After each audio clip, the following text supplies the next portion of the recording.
உங்கள் சுற்றுப்புற சூழலுக்கு உங்கள் முழு விழிப்புணர்வு நிலை திரும்பிய பிறகு ஒரு ஆழ்ந்த மூச்சை எடுத்து வெளிவிட்டவாறு உள்ளங்கைகளை கண்களின் மீது ஒற்றிக்கொண்டு பிறகு உங்களுக்காக தோன்றும் பொழுது மெல்ல மெல்ல கண்களை திறக்கலாம். ஜெய் குருதேவ் சார். ஜெய் குருதேவ். ஜெய் குருதேவ். ஜெய் குருதேவ். எல்லாம் சௌக்கியமா இருக்கீங்களா? Thums up. Jai Gurudev. Excellent. That is the spirit. We are class apart. We are the torch bearers for the whole world. Every word, every thought, every action carry its own prana, the energy of life. So it is our greatest responsibility to uplift all the creation around to the higher level. Guruji's grace is always there with us. இப்போ for the knowledge part of it, Sivavakkiyar பாடல், the great சித்தர் Sivavakkiyar, it's a revolutionary சித்தர். மற்ற சித்தர்கள்லாம் ஞான பொருளை மறைப்பொருளை சொல்லிட்டு போயிடுவாங்க. சிவவாக்கியர் அப்படி இல்லை, மறைப்பொருளாவும் சொல்லுவார், கிழின்னு கிழிப்பார்.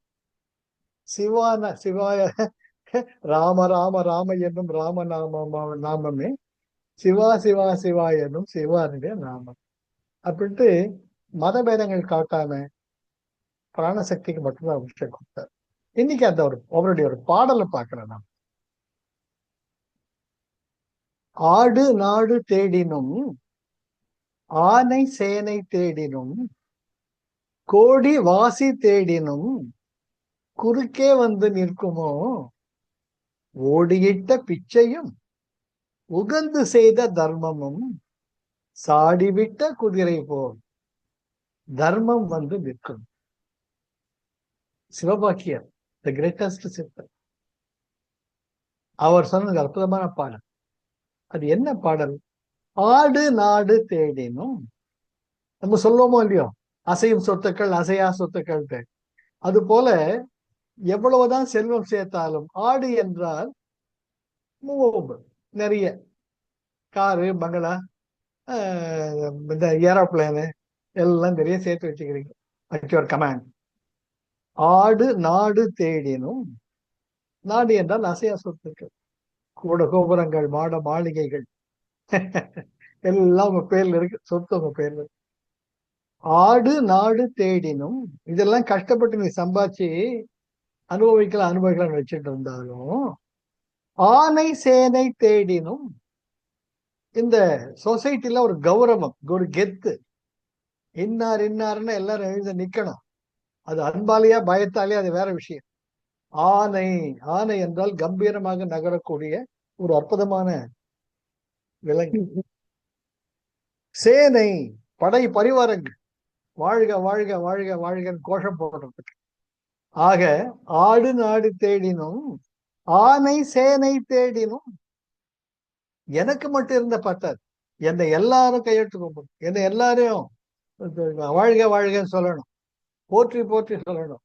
அப்படி இருந்தாலும் கோடி வாசி தேடினும், இங்கே வாசி என்பது வளர்ந்து செல்லக்கூடிய பொருள், கோடிக்கணக்கில் பணம் சேர்த்தாலும் கோடி வாசி தேடினும் கடைசியில நீங்க உங்களுடைய இறப்பு காலத்தில் when you are there in the death bed, அப்படி கடவுளே கடவுளே என்ன உடம்பு சொன்ன பேச்சு கேட்க மாட்டேங்குது, மனசு யார் யார கேக்குது, காது கேட்க மாட்டேங்குது, கண்ணு பார்க்க மாட்டேங்குது, அப்படியே இருக்கச்சே குறுக்கே வந்து நிற்குமோ இந்த ஆடு நாடு வந்து உன்னை காப்பாத்துச்சா, இல்ல காட்டி ஆனை சேனை வந்து காப்பாத்துச்சா, இல்லாட்டி கோடி வாசி வந்து குறுக்க வந்து காப்பாத்துமா? அவட மடையா, இது ஒண்ணுமே உனக்கு உதவாது. டாக்டர் பல்ஸ் பிடிச்சுப்பாரு, எங்களால முடிஞ்சதெல்லாம் பண்ணிட்டோம், to have tried everything that is under the sky. கடவுள் கிட்டதான் மிச்சம், மேல கையே காட்டுறாரு. இந்த ஒரு சினிமால மேல இருக்கிறவன் பார்த்துப்பான்னு சொல்லுவாங்க, எல்லாம் மேல இருக்கிறவன் பார்த்துப்பான். சந்தானம். அது போல டாக்டர் சொல்லிட்டு போயிடுவார், நம்ம நின்றுன்றோம் என்னடா அப்படின்னு. அதுக்கு சொல்றாரு, அடே மடையா, அந்த நிலைமை வரத்துக்கு முன்னாடி ஓடியிட்ட பிச்சையும், வார்த்தைகள் மிக மிக முக்கியம், மிக மிக முக்கியம். ஏன்னா இதயத்தின் மொழிகள் சித்தர்கள் மொழிகள். ஓடியிட்ட பிச்சையும், ஒருத்தருடைய தேவையை அறிந்து நீ போய் செய்யணும். ஐயா எனக்கு கொடுங்கன்னு கேட்கிற வரைக்கும் வச்சுக்கப்படாது. அதுதான் அவர் சொல்றது. ஒன்னே ஒண்ணு ஞாபகம் வச்சுக்கோங்க, இந்த மனித பிறவி, இந்த மனித உடலில் இருக்கக்கூடிய நிலவரம், மனித பிறவி என்பது நமக்குள் இருக்கக்கூடிய அந்த இறைமை உணர்வது ஒன்றுதான் நம்முடைய வாழ்க்கையின் லட்சியம். ரொம்ப ரொம்ப ரொம்ப முக்கியம். ஆக அந்த லட்சியத்தை அடைவதற்கு ரெண்டு வழி. உங்க ஆணவ மலம், மாயா மலம், கர்ம மலம் தேர்த்து 2 வழி. ஒண்ணு, தர்மம் பண்ணிக்கிட்டே போங்க, உங்களால முடிஞ்சதை பண்ணிக்கிட்டே போங்க. இருக்கிறதெல்லாம் கொடுக்க வேண்டாம், அட்லீஸ்ட் 7%, 10% கொடுக்கும். குருஜி சொல்வார் அட்லீஸ்ட் 5%. இஸ்லாம்ல ஜகாத் அப்படிம்பாங்க. ரம்ஜான் அப்ப 5%, உன்னுடைய வருமானத்துல 5% மற்றவருடைய நல்லதுக்கு செலவு பண்ணுன்ட்டு குரான்ல இருக்கு. நம்ம குருஜி சொல்றாரு 7% பண்ணியாங்கிற. எங்க அப்பா சொல்லுவார் 10% பண்ணிடாம. நான் 1973 அக்டோபர் 1 ஜாயின் பண்ண சர்வீஸ்ல இன்னைக்கு வரைக்கும் அதை அடிப்பிறழாமல் ஃபாலோ பண்ணிட்டு இருக்கு. வாழ்க்கை போயிட்டு இருக்கு. ஆக ஊனுடம்பு ஆலயம், உள்ளுரையும் ஜீவனே சிவன். வள்ளர் பிரானாருக்கு வாய் கோபுர வாசல், தெள்ள தெளிந்தார்க்கு ஜீவனே சிவலிங்கம். கள்ள புலன் 5 காளா மணி விளக்கு. திருமந்திரம். இந்த உடம்புங்கிறது ஒரு கோவில். அந்த கோவிலுக்குள்ள அந்த இறைமை என்ற ஒண்ணு இருக்கு. எல்லாம் அங்கெங்கனாதபடி எங்கும் பிரகாசமாய் ஆனந்த பூர்த்தியாகி அருளோடு நிறைந்திருக்கக்கூடிய அந்த பரம்பொருள் ஒவ்வொரு ஜீவனுக்குள்ளும் இருக்கிறது. மரத்தை மறைத்தது மாமத யானை, மரத்தில் மறைந்தது மாமத யானை.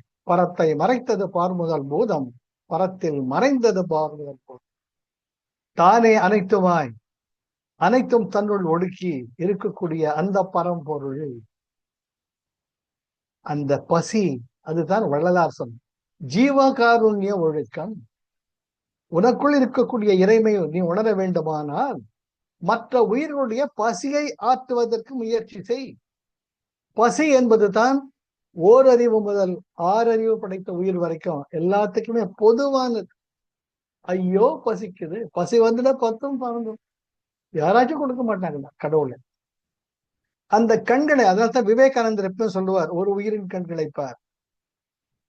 When your stomach is empty, philosophy is a food. When the stomach is full, philosophy comes out. வயிறு நும்பிருக்கச்சே நீங்க அப்படி இப்படி வேதாந்த சித்தாந்தம் எல்லாத்தையும் அடிச்சு நொறுக்கலாம். வயிறு பசிக்கிறச்சே, ஐயோ கடவுளே நான் என்ன தப்பு பண்ணணும், என் தலையெழுத்து இப்படி இருக்கு, பசிக்குதே. Philosophy becomes a food. When the stomach is full, philosophy comes out. When the stomach is empty, philosophy is the food. அது போல இவர் சொல்றார், ஓடியிட்ட பிச்சையும். யாராச்சும் வந்து கேட்கறதுக்கு முன்னாடி, சார் எல்லாருக்குமே தெரியும் சார், நீங்க வழியில ரோட்ல போறச்சியோ, நடந்து போறச்சியோ, வண்டியில போறச்சியோ, இல்ல கேட்டே வீட்டுல இருக்கிறச்சியோ, அந்த எல்லாம் எத்தனையோ பேர் அவர்கள் கண்களை பார்த்தாலே தெரியும் அவர்கள் தேவைகள். ஐயா வேணுங்கிறதுக்கு முன்னாடி கொடுத்துடுங்க. பகுத்துண்டு பல்லுயிர் ஓம்புதல் நூலோர் தொகுத்தவற்றெல்லாம் தரை. காக்கை கரவா கரைந்தொன்னும் ஆக்கமும் அன்ன நீராக்கே உண்டு. கொடுங்க, கொடுக்கறக்கே என்னைக்குமே கிடைக்காது. அள்ளி கொடுத்து வாழ்பவர் நெஞ்சம் ஆனந்த பூந்தோட்டம். வாழ்வில் நல்லவர் என்றும் கெடுவதில்லை, இது 4 மறைத்தேர். மலை போலே வரும் சோதனையாவும் பனி போல் நீங்கிவிடும். உன்னை வாழ விடாதவர் வந்து நின் வாசலில் வணங்கிட வைத்து விடும். இதுதான் கண்ணாசனுடைய அற்புதமான வழி. செய்த தர்மம் தலை காக்கும், தக்க சமயத்தில் உயிர் காக்கும். கூட இருந்தே குழிப்பறித்தாலும் கொடுத்தது காத்து நிற்கும். குருக்ஷேத்திரத்துல போர் நடக்கிறது. பாசுபதாஸ்திரத்தை போடுற அர்ஜுனன் போடுங்கிறார். அர்ஜுனன் சுத்த வீரன். ஐயோ, அந்த மாபெரும் வீரன் கர்ணன் தன் தேர்கால் சேற்றுல மாட்டிக்கிட்டு எழுதிட்டு இருக்கானே, இப்ப எம்பைய சொல்றிய நியாயமா கிருஷ்ணா? சொல்றத செய், எனக்கு தெரியும் அப்படின்னு கிருஷ்ணர் சொல்றார். அர்ஜுனன் கேட்கிறான், ஐயோ பகவத்கீதை சாமி சொல்லிட்டார் நமக்கு, அவர் தான் சூத்திரதாரி, சரணாகதி, அவர் சொன்ன நான் உடனே செய்யணும். கிருஷ்ணா பத பதைக்குது, எப்படி எம்பை சொல்றான், அவன் பாவமாச்சே, அவன் கஷ்டப்பட்டுட்டு இருக்கானே, நீ தானே என்ன சுத்த வீரன் சொன்ன, நான் எப்படி செய், நான் சொன்னது செய்.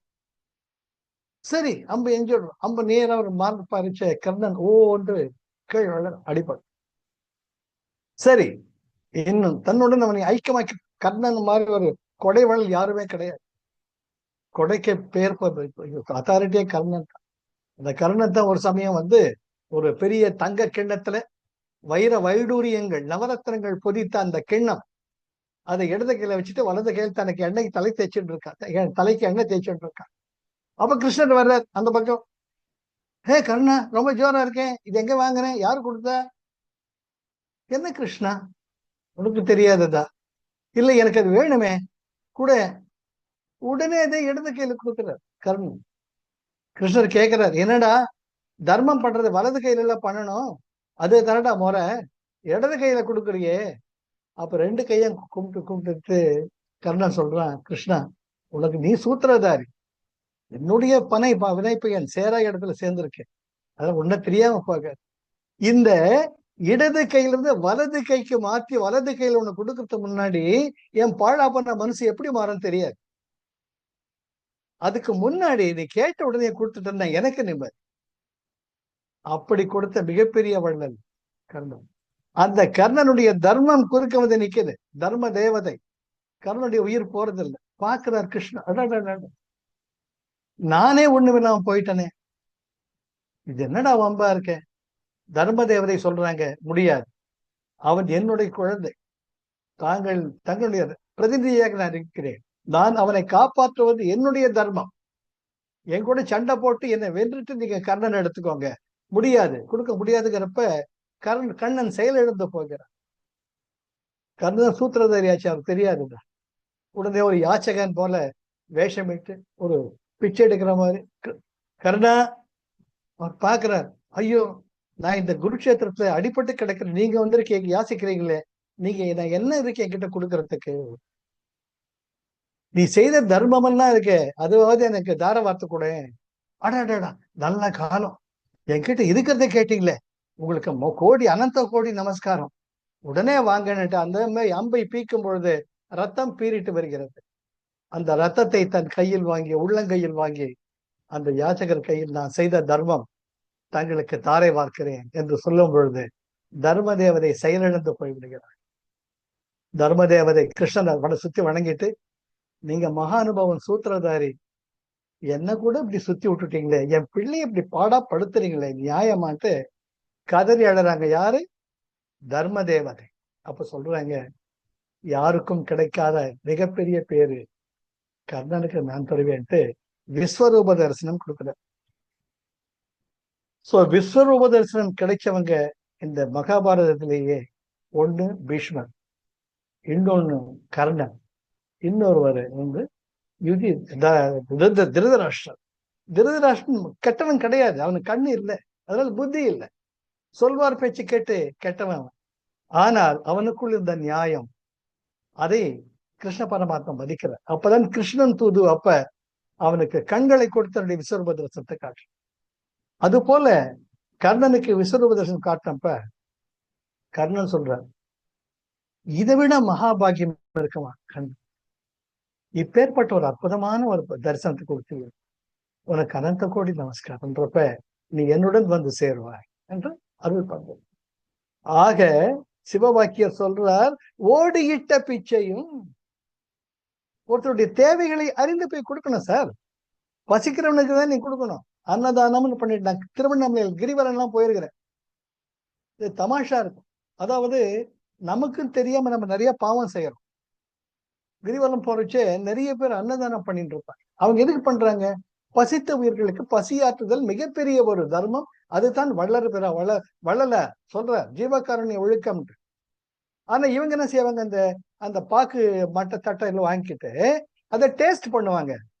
பார்த்திருக்கேன் நான். பண்ணிட்டு இதுல உப்பு நல்லா இல்ல இது கேட்டு பக்கத்துல ஒரு குப்பை தொட்டில எரிஞ்சிட்டு போவாங்க. அப்புறம் பாவீங்களா, இது யாரும் ஒரு உயிருக்கு போய் சேர உங்களை மதிச்சு உங்களுக்கு அன்னதானம் பண்றச்ச அந்த அன்னத்தை நீங்கள் மதிக்க வேண்டாமா?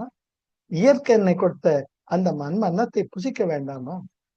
அந்த மாதிரிலாம் பாவத்தை அவங்களுக்கு தெரியாம தேடிப்பாங்க, அது வேற விஷயம். ஆக அன்னதானம் என்பது திருவண்ணாமலை அனைத்து நாட்கள் நடந்து கொண்டே இருக்கும். அதுதான் ஓடியிட்ட பிச்சையும். ஓடிக்கிட்ட பிச்சை வந்து என்ன செய்யுமா? சாடிவிட்ட குதிரை போல். என்ன அழகான வார்த்தைகள் சார். ஒரு குதிரையை ஒரு தட்டி கொடுங்க, வீரர்கள் பறக்கும், அப்படியே பஞ்சா பறக்கும் வேகமா. அது போல நீ பண்ணியே உன்னுடைய நல்ல காலத்துல உனக்கு தெரிஞ்சோ தெரியாமலைய தர்மம் பண்ணியே, அது குதிரை மாதிரி வந்து உனக்கு முன்ன நிக்கண்டா, உன்னையோ உயர்ந்த நிலைக்கு கொண்டு செல்லும்.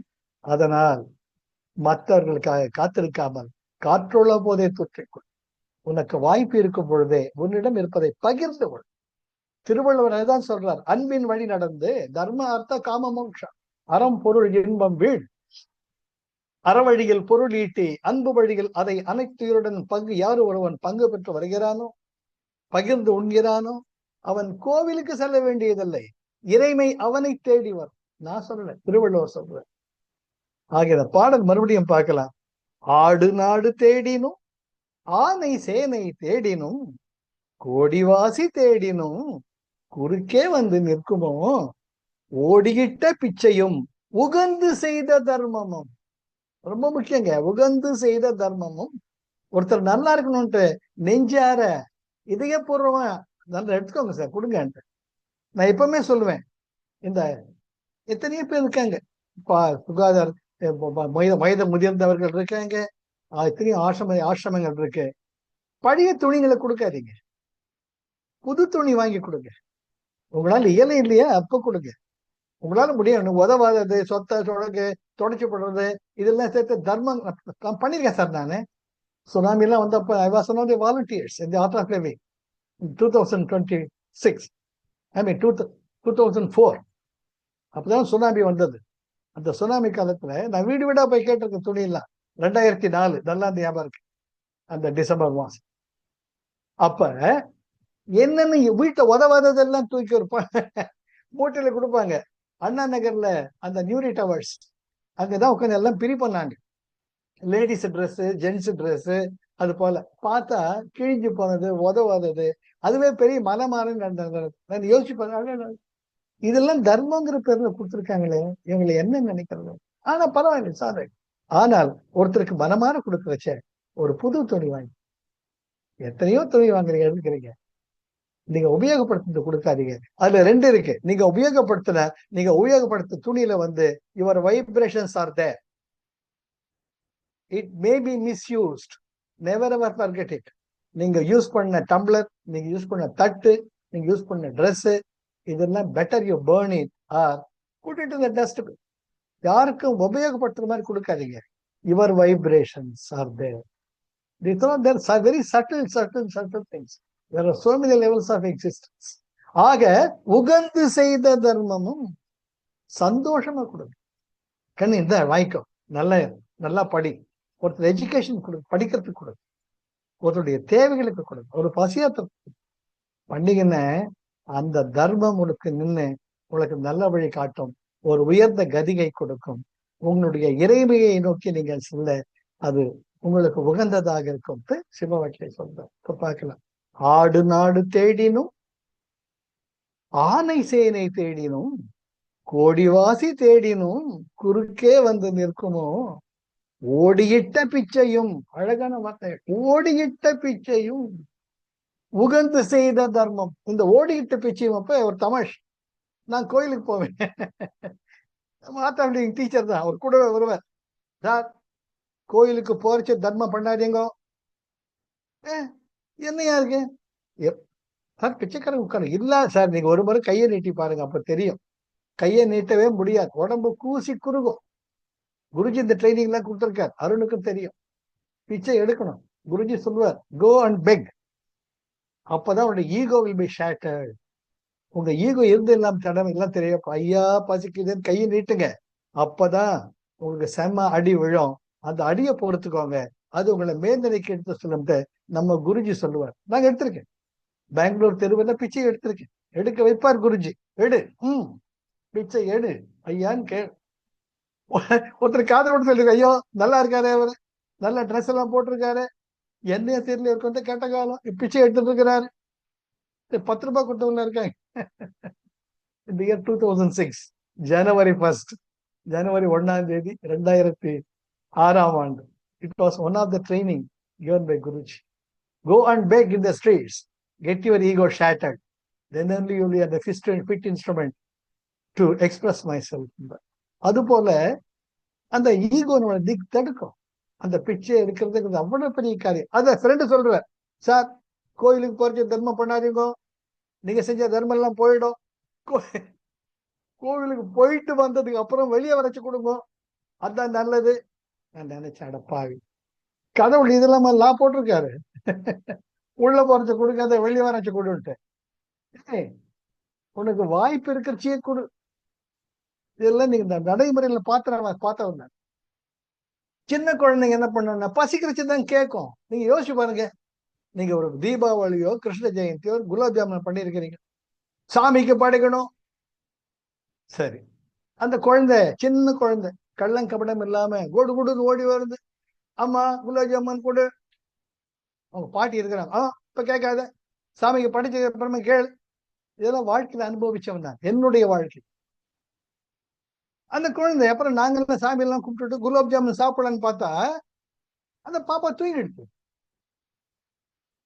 எந்திரடா குலாப் ஜாமுன் சாப்பிடு, எங்க குலாப் ஜாமுன் சார், அன்னைக்கு நான் அழுதுருக்கேன் சார். என்னுடைய 2வது குழந்தை பிறகு I have decided that day, ஒரு குழந்தை கை நீட்டி கேட்கறச்ச அந்த குழந்தை தான் தெய்வம், மத்த எந்த குப்பையும் கிடையாது. I will never respect any bloody whatever அனுஷ்டானம் வாட் எவர் இட். இல்லாட்டி அந்த இடத்துல போக மாட்டேன். நீ ஆச்சும் பூஜை ஆச்சு எடுத்து தொலையிடான்னு போ. ஒரு கள்ளம் குழந்தை குழலின் நிதி யாழினது என்பதா மக்கள் மழலை சொல் கேளாதார், அமிழ்தினும் மாற்ற இனிதே தம் மக்கள் மழலை சொல் கேளாதார், அப்பேற்பட்ட குழந்தையும் தெய்வமும் கொண்டாடும் இடத்தில். அப்பேற்பட்ட குழந்தை கை நீட்டி கேட்குது, அம்மா பசிக்குது, ஆசையா இருக்கு, குலாப் ஜாமுன் குடும்பம் கூடையா, அதுதான் உண்மையான நைவேத்தியம். சாமிக்கு படிச்சுட்டு தான் கொடுப்போம். படிச்சுட்டு பார்த்தா அந்த குழந்தை எங்க இருக்கு, தூங்கிக்கிட்டு இருக்கு. நீ மட்டும் குலாப் ஜாமுன் சப்பி சாப்பிடுறிய, அந்த குழந்தை மனசாட்சி இல்லை, மனசாட்சி உறுத்தது.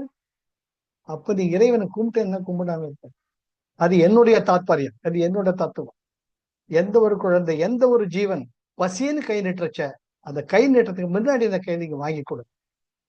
முடிஞ்ச வரைக்கும் பொருளா இல்லாம நீங்க அந்த பொருள் வாங்கி கொடுங்க, காசா கொடுக்காதீங்க. காசா கொடுங்க. நீங்க சப்போஸ் சிக்னல்ல இருக்கீங்க, ஒருத்தர் கை நீட்டுறாரு, அப்ப போய் நீங்க வாங்கிட்டு தர முடியாது. நடந்து போறீங்க, ஒருத்தர் ஐயா பசிக்கிறார், ஐயா உங்களுக்கு என்ன வேணும், டிஃபன் வாங்கி தரட்டுமா சொல்லுங்க. இல்லையா, இது நீங்க வாங்கி கொடுத்தாலும் பரவாயில்ல, அந்த வார்த்தைக்கு வரைக்கும் தாராளமா செய்யுங்க. நீங்க தான் சார் கடவுள், நம்ம தான் சார் கடவுள், அதை என்னைக்கு மறக்காதீங்க. நமக்குள்ளதான் இறைமை இருக்கு. அந்த இறைமை நமக்குள்ள வெளிப்படுறது நமக்கு. யாம் பெற்ற இன்பம் பெருகையும் வையகம், வான் பற்றி நின்ற மறைபொருள் சொல்லிடின் ஊன் பற்றி நின்ற உணர்வொரு மந்திரம் தான் பற்ற தலைப்படும் தான். திருமலர் திருமந்திரம் என்னைக்கு வரக்க உனக்கு கிள்ளா வலிக்குது, மத்தவங்க உணர்வை மதிச்சு மத்தவங்களுக்கு கிள்ளாத. அப்படி இருந்து என்ன, உனக்குள்ள ஏற்கனவே இருக்கக்கூடிய கடவுள், அனைத்தையும் கடந்தும் அனைத்து உயிர்களுக்குள்ளும் இருக்கக்கூடிய அந்த பரம்பொருள் தன்னைத்தானே வெளிப்படுத்திக் கொள்ளும், தான் பற்ற வெளிப்படும் தானே உள்ள இருக்கு. அதை வெளிக்கொண்டுதான் மனித பிறவியின் ஒரே ஒரு லட்சியம். அதுதான் திருமண இவர் சிவவாக்கியர் சொல்றார், ஓடியிட்ட பிச்சையும் உகந்து செய்த தர்மமும். எத்தனை பேரை பாக்குறோம் நம்ம கோவில்ல, டியூப்லைட் அங்க முண்டகைக்கண்டி அம்மன் கோயில் கண்டி போயிருந்தேன், சார் 2 ஃபேன் வேணும், அது பிராகாரத்தை சுற்றி வரது உங்களால கொடுக்க முடியுமா? ஐயோ தாராளமா தரங்க ஐயா, நல்ல காலம் கேட்டீங்களே. அது கூட அம்பாள் வாக்கு, சும்மா எல்லாருக்கும் கிடைச்சது. அவர் வர்றார், சார் 2 ஃபேன் வாங்கி கொடுங்களேன். நான் எங்கேயோ மூலையில் உட்காந்துருக்கேன். முண்டகைக்கண்டி அற்புதமான கோவில், மயிலாப்பூர்ல பக்கத்துல இருக்கு. மயிலாப்பூர் கபாலீஸ்வரர் கோயில், அந்த கோயிலை பார்த்துட்டு நிர்வாகம். ஐயோ தாராளமா பண்றாங்க, இதுல போய் என்ன இருக்கு, கேஷா தரட்டுமா இல்லாட்டி வாங்கி தரட்டுமா, எப்படி வேணா செய்யுங்க சார், இந்தாங்க ரசீது.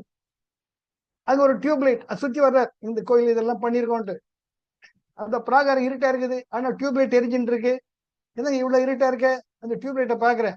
உபயம் முத்துக்குமார், நம்பர் 22, இந்த தெரு, சென்னை, இந்த மயிலாப்பூர், சென்னை பின்கோடு, தன்னுடைய செல் நம்பர் எல்லாத்தையும் போட்டு டியூப்லைட் முழுக்க எழுதி வச்சிருக்கிறார். லைட் எங்க சார் வரும்? அதனால்தான் சொல்றார், உகந்து செய்த தர்மமும். நீ செய்யற தர்மம் ஒருத்தருக்குள்ள விரிவாக்கத்தை கொண்டு வரும், சுருக்கத்தை கொண்டு கூட. ஒன்னொன்னு, இந்த கொடுக்கும் கைகள் தாழ்ந்தும் எடுக்கும் கைகள் உயர்ந்தும் இருக்கணும். அதுதான் கொடை. நீ கொடுக்கக்கூடியது கீழே இருக்கணும், எடுத்துக்கிறவன் சுதந்திரமா எடுத்துக்கணும். நான் கொடுக்குறேன்னு கொடுத்தா உங்க அகம்பாவம் தான் அதிகமாகும். நான் கொடுத்தேன், நான் கொடுத்தேன், நான் கொடுத்தேன். சார், இந்த கோயில பாருங்க, கந்த சஷ்டி கவசம் அந்த பாருங்க டேப்லெட்ல இருக்கு, இந்த நான் படம் கொடுத்தேன் சார். நான் நினைச்சேன், படையா உனக்கு கிடைச்ச வாய்ப்பை தம்பட்டம் அடிச்சுக்கிறிய, நிக்க வேணாம். இதெல்லாம் நமக்கு தெரிஞ்சுக்கணுங்க வாழ்க்கையில. இந்த சிவவாக்கியர் பாடல் ரொம்ப அற்புதமான. ஆடு நாடு தேடினும் ஆனை சேனை தேடினும் கோடிவாசி தேடினும் குறுக்கே வந்து நிற்குமோ, ஓடியிட்ட பிச்சையும் உகந்து செய்த தர்மமும் சாடிவிட்ட குதிரை போல் தர்மம் வந்து நிற்குமே. சிவவாக்கியர் நெத்தி அடி அடிக்கல. அதனால நமக்கு கிடைச்ச இந்த மனித பிறவியில நம்ம கிட்ட என்ன இருக்கோத சந்தோஷமா மற்றவங்க பகிர்ந்துவாங்க. நம்ம தான் சார் கடவுள். கடவுள் தனியா எங்கேயுமே வளர்க்கிறாங்க, அதான் சொல்றோம். அதை நம்ம ஃபாலோ பண்ணோம்னா அற்புதமான வாழ்க்கை. நம்ம சந்தோஷமா இருப்போம், மற்றவங்க சந்தோஷமா இருக்கும். நம்ம கர்மெல்லாம் தீர்ந்துட்டே இருக்கும். நம்ம கர்ம தீர்ந்து, இந்த கர்ம கழிய ரெண்டு வழி. ஒண்ணு தர்மம் பண்ணுங்க, ரெண்டாவது சரணாகதி. கடவுளே, மனுஷனா படைச்சிட்ட, நான் என்ன பண்ண தெரியல, எனக்குள்ள சந்தோஷமா நீ என்ன சத்து சித்து ஆனந்தமா இருக்கே, எனக்குள்ளேயே நீ தான் இருக்க. அந்த சத்து சித்து ஆனந்தம் வெளிப்பட எனக்கு வழிகாட்டு, எனக்கு வழிகாட்டு, எனக்கு வழி இருக்கு. ஒரு நாள் திரும்பி நிறைவான ஒரு வாழ்க்கை. ஐ வாண்ட் நத்திங், ஐ ஆம் நத்திங், ஐ டூ நத்திங். அதுதான் இறைநிலை, பீயிங்னஸ், ஈஸ்னஸ். அது உங்களுக்குள்ள மலர்றத தானா உணரும். அப்ப இந்த உலகமே, உலகத்துள்ள அனைத்துக்குள்ளமே உங்களை நீங்க பார்ப்பீங்க. உலகமே உங்களுக்குள்ள. Life is love, life is Joy, life is enthusiasm. Jai Gurudev. Thank you Arun. Thank you. Jai Gurudev. ஹாப்பியா இருங்க, ஜாலியா இருங்க, சந்தோஷமா இருங்க. அவ்வளவுதான்.